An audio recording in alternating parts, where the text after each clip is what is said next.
Now let's check for understanding. What is the connection between Eleanor Roosevelt and the fight for human rights? Eleanor Roosevelt spent much of her life as First Lady, seeing people who did not have jobs, enough food, or places to live, so she worked to try to help them. After she was no longer First Lady, President Harry S. Truman asked her to work at the United Nations, where she became the leader of the UN's Commission on Human Rights.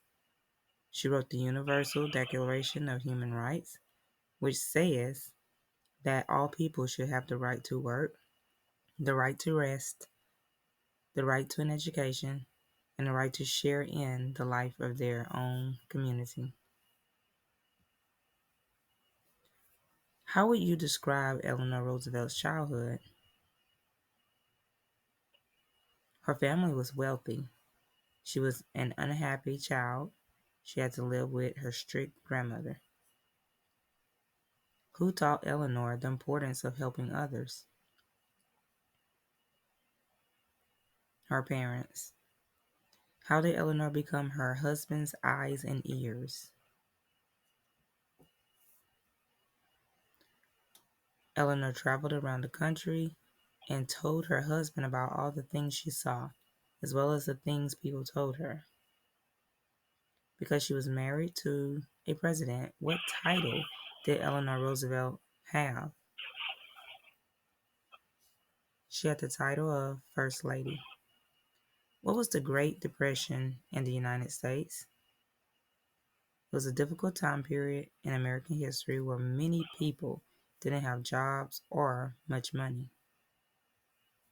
What were some of the groups of people Eleanor tried to help?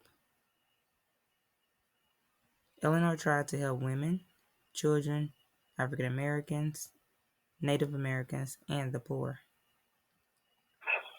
One important cause that Eleanor Roosevelt fought for was human rights. What does it mean to fight for human rights? Fighting for human rights means to try to make sure that all people are treated equally and fairly, that they receive rights such as food, a place to live, an education, and a job, and even those rights are not promised by the government. And even if those rights are not promised by the government. Admirable. What word are we going to talk about? So, in the read aloud, one of the most admirable women in American history was one named Anna Eleanor Roosevelt. Say the word admirable with me. Admirable. The word admirable refers to someone or something that deserves respect. President Lincoln's leadership during the Civil War was admirable. Tell about something or someone you believe is admirable. Try to use the word admirable when you tell about it. For example, blank is admirable because. What's the word we've been talking about again?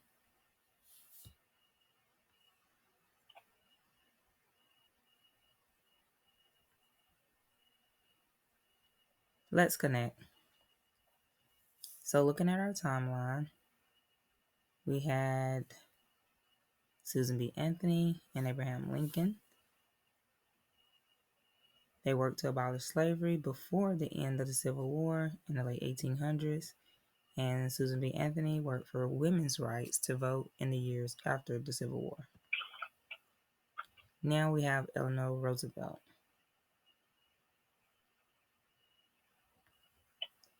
Eleanor Roosevelt will go on the timeline after Susan B. Anthony and Abraham Lincoln.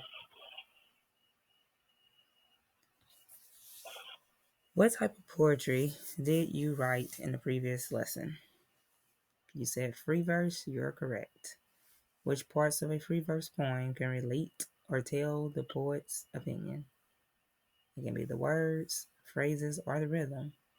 So you're going to write a free verse poem in which you express an opinion about Eleanor Roosevelt's achievements. You will work by yourself to brainstorm ideas about the individual from the read aloud.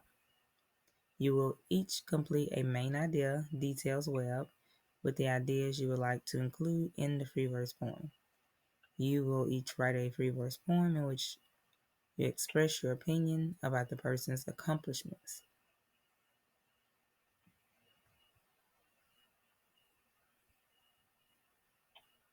Okay, so here's your web, and you will start off by putting Eleanor Roosevelt's name in the center. Then you will use the outside bubbles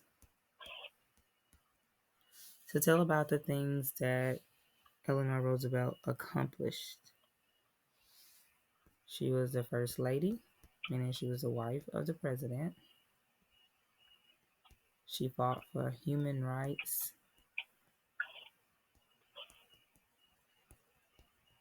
And you continue to fill out your bubble on those things. If you need to go back to a previous video, you may do so. After you've completed this part, you will advance to the next page, activity page 3.2, where you will write a poem on Eleanor Roosevelt. So again, you'll put her name on the line.